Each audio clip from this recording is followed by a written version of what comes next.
Grote drugsactie vanochtend op verschillende plaatsen in Zeeland. Maar liefst 160 medewerkers van politie, FIOD, douane en andere opsporingsinstanties deden er aan mee. En verder in deze Zeeland nu. Geldproblemen door extra huizenbouw. En stop met het doortrekken van schoonmaakdoekjes.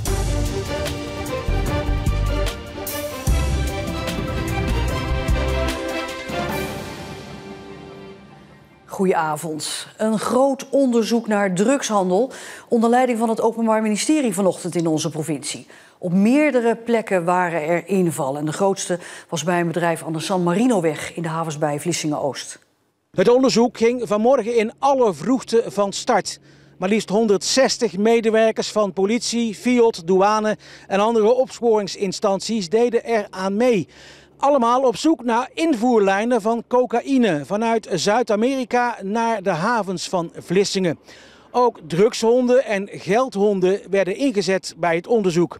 Er zijn vanmorgen op meerdere plaatsen invallen gedaan, zoals in Zierikzee bij deze handel in metalen en oud ijzer. Er zijn ook arrestaties verricht. In totaal zijn er 3 mannen aangehouden in het onderzoek van morgen. Het gaat om mannen die verdacht worden van de invoer van cocaïne vanuit Zuid-Amerika. Bij die aanhoudingen zijn ook spullen in beslag genomen, zoals een boot, telefoons en computers. Woensdag worden de verdachten voorgeleid, dan beslist de rechtercommissaris of ze nog langer vast blijven zitten. Zeeuwse woningbouwverenigingen gaan financieel zware jaren tegemoet door de opdracht van de overheid om zeker zo'n 15.000 woningen in Zeeland te bouwen, om zo het woningtekort terug te dringen. De woningcorporaties moeten daarvoor interen op hun financiële reserves, ondanks dat ze de huren met zo'n 5,5% mochten verhogen. Als voorbeeld kijken we naar de cijfers van Beveland Wonen. Het afgelopen jaar kwam er bijna 85 miljoen euro binnen. Voornamelijk aan huurinkomsten, maar ook door de verkoop van bestaande woningen. Maar daar staan ook flinke kosten tegenover. Ruim 55 miljoen euro voor onderhoud en vervanging. Bijna 35 miljoen euro aan salarissen en belastingen.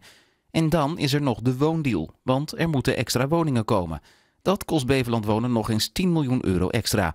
Alles bij elkaar een negatief plaatje van ruim 15 miljoen euro. Het feit dat de huren dit jaar met 5,5% stijgen, heeft hier dus volgens Marco van der Wel, directeur van Beveland Wonen, niets mee te maken. Als we zien wat we aan huur binnenkrijgen en we kijken naar welke kosten we maken om de woningen te onderhouden en te verbeteren, dan komen we op jaarbasis geld tekort in plaats van dat we geld overhouden. Daarnaast zijn ook de kosten voor de woningcorporaties de afgelopen jaren flink gestegen. Ook bij ons gaan de salarissen omhoog, maar nieuwbouw is echt veel en veel duurder dan een aantal jaren terug. Toch denken veel huurders dat corporaties door een flinke huurverhoging het tekort willen compenseren of zelfs winst willen maken. Maar het tegendeel is waar. Er wordt geen grove winst gemaakt. Ik weet ook dat bijvoorbeeld zeker met de nieuwbouw, ik woon zelf in een nieuwbouwhuis, het hout, alles, de materialen die zijn gewoon ook echt omhoog gegaan qua prijs.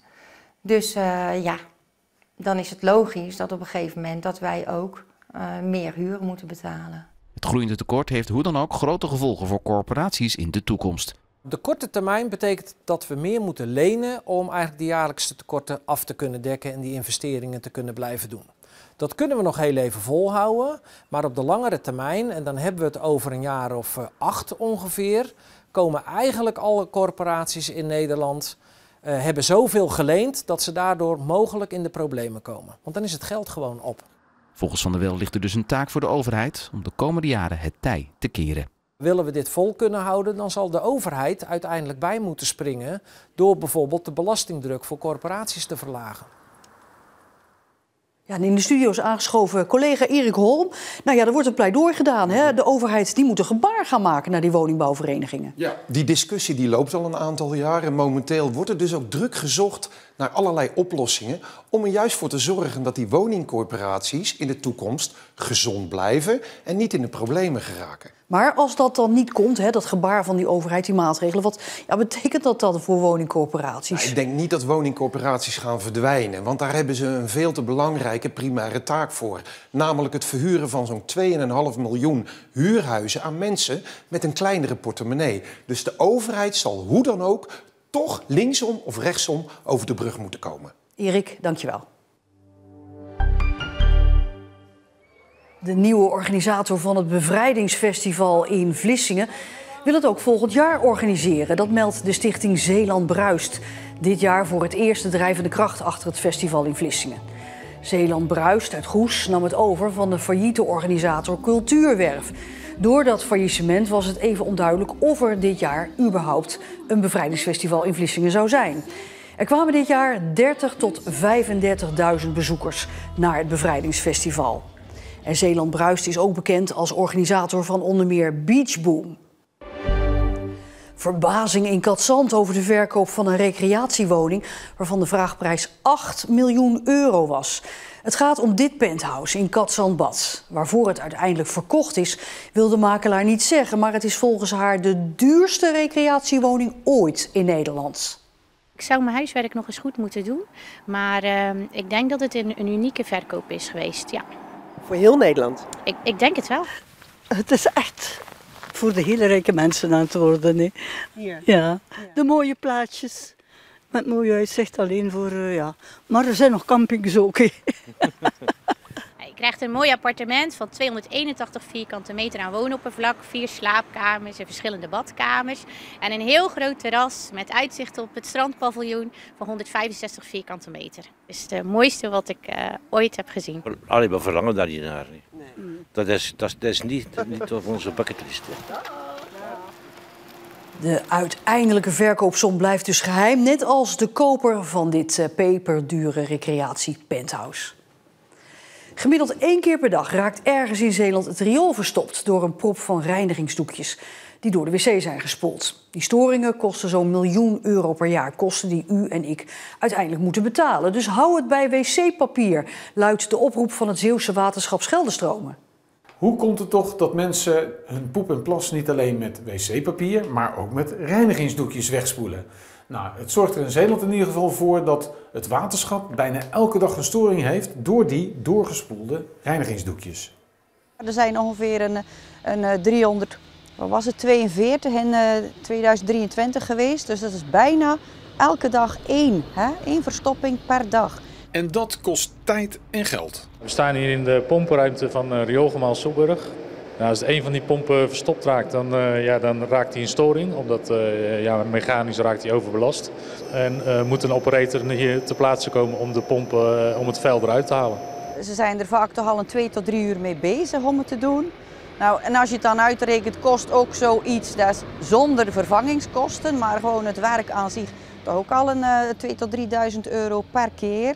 Dus als je dat uitrekent, is dat echt een enorme kostenpost eigenlijk voor waterschap Scheldestromen. Ja, maar niet alleen voor waterschap Scheldestromen. Nee, want indirect is het dus ook voor al onze inwoners, wij zelf ook, want iedereen betaalt zuiveringsheffing en dit valt daaronder. Dus als we de kosten kunnen drukken, dan scheelt dat ook in de belastingen die we moeten betalen. Daarom geeft het waterschap voorlichting. In ieder geval hebben wij dus educatiemedewerkers. Als er dus vanuit scholen lessen gegeven worden, dan kunnen zij de kinderen al leren van kijk, dit mag er niet in, want er ontstaat een prop. En wc-papier is daar speciaal voor gemaakt, waardoor er dus ook geen proppen ontstaan. Maar wat mag nou wel en wat mag niet? Deze verfrissingsdoekjes die horen natuurlijk sowieso niet in het toilet. Je doet er je handen mee, dus dat is op een andere plaats, hup, in het prullenbak. Deze is voor de baby. Daar staat ook op, die mag je niet in het toilet werpen. Die passen prima in die luiers dichtplakken en met de luier mee weg. Dus zeker ook niet in het toilet. Deze zeggen ze 1 doekje per keer, staat erop. Doe het niet. Want ze zijn natuurlijk toch anders van samenstelling. Kijk, je merkt als je er een paar hebt, en dat gebeurt ook, het is gewoon echt sterk en het lost niet op. Het is er niet voor gemaakt. Gebruik het toilet waarvoor die bedoeld is. Dus voor inderdaad de poep en de pies en wc-papier mag dan. Gebruik je iets anders dan wc-papier, zet daarvoor een prullenbakje op het toilet, zodat daar die andere middelen in gedeponeerd kunnen worden. Marco, heb je misschien nog wat wc-papier voor me, want het is op. Ja, dankjewel. Vroeger had je klaverjasavonden of zat je bij een schaakclub en dat gebeurt natuurlijk nog steeds. Maar er zijn inmiddels in Zeeland ook andere spelletjesavonden. Dood. Welkom in de wereld van de fantasy games. In een winkel in het centrum van Goes wordt er bijna iedere doordeweekse avond gespeeld. De spelers zetten hun miniatuurlegers zelf in elkaar en beschilderen die. Dit wordt een Sequitur, noemen ze dat, van Stormcast. Dit wordt een Warhammer poppetje. Ja, het zijn gewoon miniatuurpoppetjes die je helemaal zelf kan verven. Dus hij is dood. Hij is dood. Hij is dood. Hij is dood. Ja. Hij is dood. En Niels? Hij is net neergeschoten, helaas. Waar ben je mee bezig? Hij is bezig met zijn beurt van het schieten. En hij heeft net een van mijn monsters vermoord. Oh, sad. Jij maakt ze ook, die miniaturen? Ja, ik maak ze ook. Ik zet ze in elkaar, ik schilder ze. Eigenlijk vind ik dat nog leuker dan het spelen van het spel. Maar de hobby heeft heel veel verschillende kanten en dat maakt het zo leuk. Winkels waar je fysiek fantasy games kan spelen. In Goes opende de winkel in augustus vorig jaar en er zijn inmiddels zo'n 60 spelers. En die groep wordt snel groter. Wat maakt het zo aantrekkelijk? De combinatie denk ik van en een winkel en een plek zoals dit waar je gewoon kunt spelen. De winkelier denkt dan ook aan uitbreiding. Sowieso wordt een kamer achter in de zaak omgebouwd tot nieuwe speelruimte.